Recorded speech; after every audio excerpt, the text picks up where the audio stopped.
Look at my white Eden. Oh, it's so sad.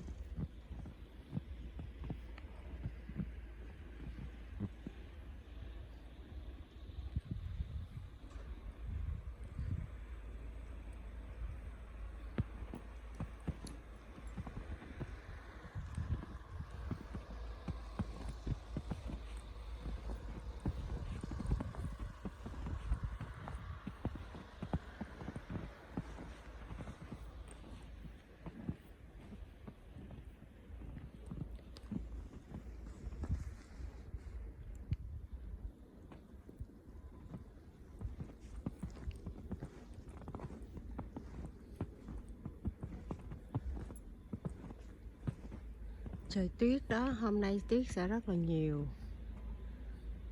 có từ 6 tới 8 inch snow. Look at my dog.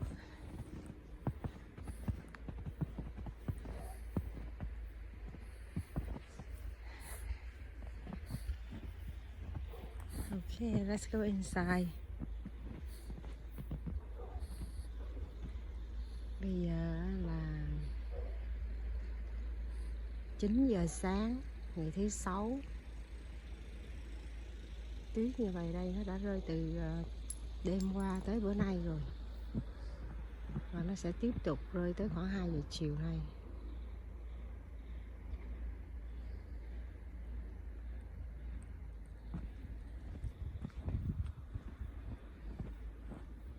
Tất cả khu vườn hoa hồng của mình bây giờ đang nằm trong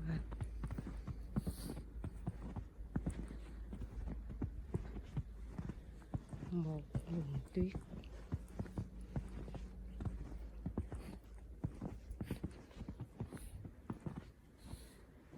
Đó. Đây là sân trước của nhà mình đó.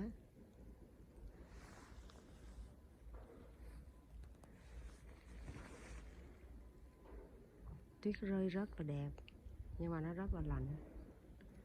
Nó lạnh lắm, mà nó đẹp lắm. Nó giống như là một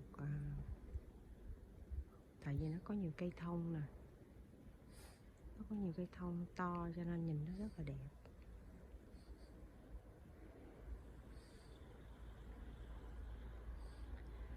Đẹp lắm, nhưng mà chỉ thích nó rơi lúc khoảng 1-2 lần đầu thôi. Mấy lần sau thì ngán lắm, ngán ngẩm lắm, bởi vì cái lạnh và lái xe đi làm thì rất là nguy hiểm.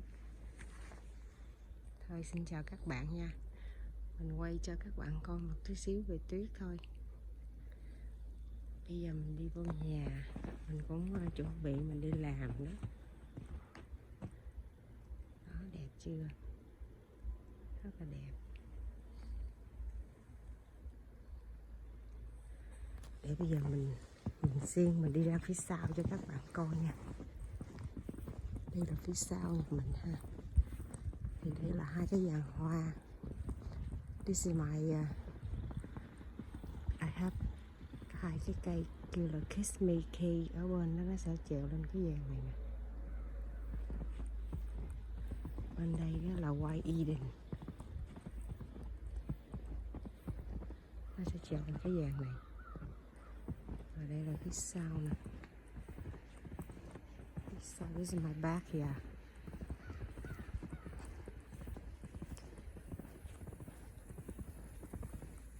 Đó, đẹp chưa? Đây cũng là một cái vườn nhỏ nhỏ hồng David Austin thôi đó. Có khoảng cây chính giữa là nó kêu là White Dawn, là nó cây hồng leo. Xung quanh đây mình có khoảng 10 bụi. Giờ nó nằm dưới tuyết hết rồi. Còn đây là mình có cây hồng, cây hồng. Đó, phía sau nè, phía sau nhà của mình. Và nó ngập tràn tuyết.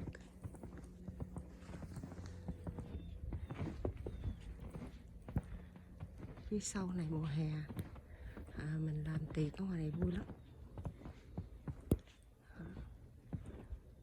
Đây là hai cái cây hồng Olivia, mới trồng có 1 năm thôi, và hoa rất là đẹp. Còn ở bên đây á, là cũng là 2 cây hồng đó, Lady of Shalott. Thì đây là phía sau nhà của mình. Khu này thì mình trồng đa số là hoa tropical để mình nhìn giống như mình đang ở Việt Nam. Đó, phía sau